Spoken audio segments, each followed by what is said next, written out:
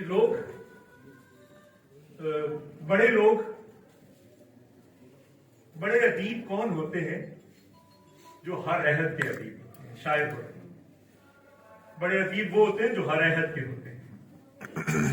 احمد فراز صاحب بیرسٹر صاحب کے، مسعود کوثر صاحب کے چھوٹے